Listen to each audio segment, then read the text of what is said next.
Today, I want to talk about what I think the original story for Helluva Boss was, back when it was just a subplot for Hazbin Hotel, and how Stolitz may have originally been an overlord in the Pride Ring. My name is Deepcut, hit that subscribe button, and let's dive into it. Helluva Boss is currently an independent web series in its second season, but most of its main characters first appeared in the Hazbin Hotel pilot, or even in some of the preview content before being removed for the official pilot release. When Charlie is in the news studio, for instance, we can see an early draft of Blitz checking out Charlie as she gives her speech. In the audience, we can even see Moxie watching her as well.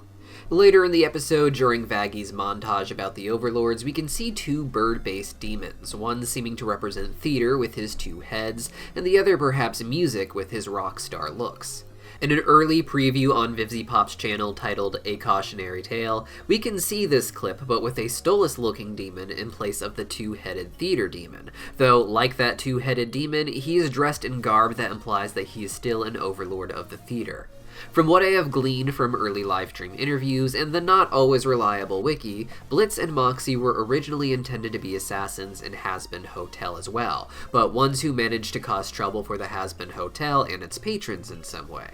They were just a few among many characters in the background of the pilot that we know are meant to have a larger story in the series later on, from overlords like Rosie in the opening montage, to Mimsy, a future patron at the hotel that we can see at a bar. Halfway through, VivziePop decided to make a sister series for Hazbin Hotel. VivziePop hoped to shop Hazbin Hotel around instead of trying to produce the large-scale show independently, and in the meantime, having a second show to keep the fandom interested would be ideal, and it would also keep her animation team employed. While she wanted the show to take place in the same universe, it had to find a way to explore something entirely different from Hazbin Hotel, as otherwise the fun of exploring the world of Hazbin Hotel would be taken away from it. The story of Hazbin Hotel is that of the sinners versus the overlords, with the royals like Lucifer and Lilith ruling over even them. As we deal with the drama and lives of the main cast of mostly Earthborn sinners, we'd slowly get glimpses and appearances of overlords that give us hints about how Hell's system works through them. Helluva Boss couldn't make strong use of overlords, however, since that is what Hazbin Hotel was mostly premised on, so while Helluva Boss takes place in the Pride Ring with its cast living there, they are mostly used to explore the other 6 rings of Hell that VivziePop developed and attached to her existing system. So now the red hell we see in Hazbin Hotel is just one ring of hell, a ring where sinners are conveniently locked in so that they can't interfere with the development of the other 6 rings. In this way, VivziePop created almost a second universe within Hazbin Hotel for us to explore until we can circle back to the actual story of Hazbin Hotel in its official release and see what was originally intended to be told to us back when all of Hell was just what we now think of as the Pride Ring. In addition to these 6 new ring locations, the overlords were replaced with 2 new hierarchies of demons, the 7 princes and the Ars Goetia. The 7 princes became an obvious epic way to flesh out the world, as it gave 6 demons in the same class as Lucifer to explore. In place of sinners, we are also given the native species of Hell, with their enslavement by the princes mirroring the sinners' enslavement by the overlords. Because of these changes, Stolitz would have to be changed from an overlord to a different kind of elite, and with there being no prince that he could reasonably take the place of in the 7 princes of Hell, I believe the Ars Goetia was brought in to be the basis for his story. The Ars Goetia demons are of course based off of the real-life writing of them in the Lesser Key of Solomon, which opened up 72 real-life demons to model potential characters off of to explore in addition to the princes, without relying once again on the overlords.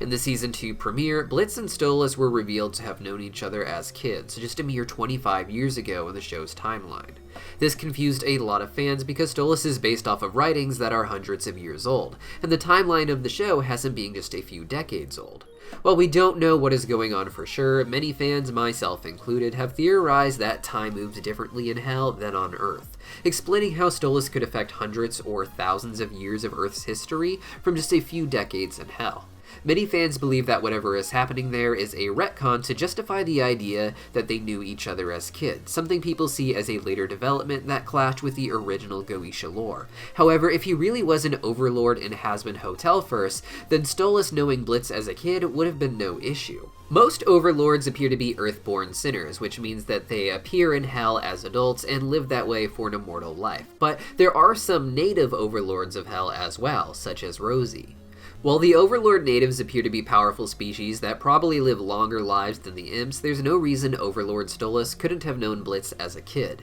The timeline play may have been introduced to explain how that is possible once Vizipop turned Stolas from an Overlord into a Prince of the Ars Goetia. However, there have been claims of timeline differences between Hell and Earth since long before the Hazbin Hotel pilot itself even aired. So however this plays out, I think the plans have all been in the works for a lot longer than people think. Some of the native overlords appear to be built on family lines, such as the Von Eldridge family that is close to the Morningstar family. I imagine that as an overlord, Stolas probably had a similar dynamic, perhaps inheriting the theater industry from his father. Considering how similar he is to the demon next to him, who appears to be a rock star in Vaggy's montage, I think they might even be brothers, and perhaps he would have served as the central antagonist against Blitz and Stolas' relationship in Hazbin Hotel, the same way that the Goetia family is starting to build up to in Helluva. All in all, I think that Stolas and Blitz may have had a lot of their plots planned before Helluva was even its own show, and we know that a lot of the existing background characters in the Hazbin Hotel pilot already had really well-defined backstories and plans. With that in mind, I think people accusing the staff of retconning the story are not really thinking clearly. Retcons are supposed to apply to changes on screen that completely contradict important information from before, and that doesn't include pilots where things are supposed to change a bit into the proper series. I think a lot of people were just not expecting the reveal that they knew each other as kids, and had this idea of Stolas being older in their heads, perhaps hundreds of years as we might assume, and when that didn't turn out to be true, they didn't like that. When people don't like things, even if it's just a matter of taste, human nature is to try and deconstruct it, to try and prove it to be somehow objectively bad or wrong by making it out to be more of a contradiction than it is. Stories are meant to be developed over time, and there is no reason we should expect to have such a perfect outline in place that could never be deviated from before the show actually begins production. That is very anti-animation in particular, which is such a developmental process, and we see the show is growing in scale as it grows along, so its story is going to grow with it. All these changes that seem to happen along the way are just part of the development process, and I think fans would have a better time if they think about what the author is trying to do instead of trying to focus on weird technical reasons to justify not liking a certain development that they didn't expect. It's okay to just not like it because it wasn't in your taste. It's part of the reason I don't like to review cartoons that I don't wholeheartedly enjoy, because while you can rationalize technical reasons for disliking something as part of a critique, it is often ignoring the author's intentions and the reasons that people do like it, and at the end of the day, every story is for the people who like it. Sometimes a story is not what you expected, but it doesn't mean the version in your head was better and that the original is of low quality for not meeting that standard. Don't get me wrong, there are absolute train wrecks out there and I can see why people talk about them, but when it comes to something you like, I think people accidentally train themselves to hate things by looking for justifications for developments that they didn't quite enjoy, causing them to hate it more and more as they go along and continue to critique it in that way. But what do you guys think? Was this the original story of Helluva back when it was going to be part of Hazbin Hotel, or did Stolas just look similar to this unrelated theater overlord? Let me know your thoughts in the comments down below, and I'll see you next time.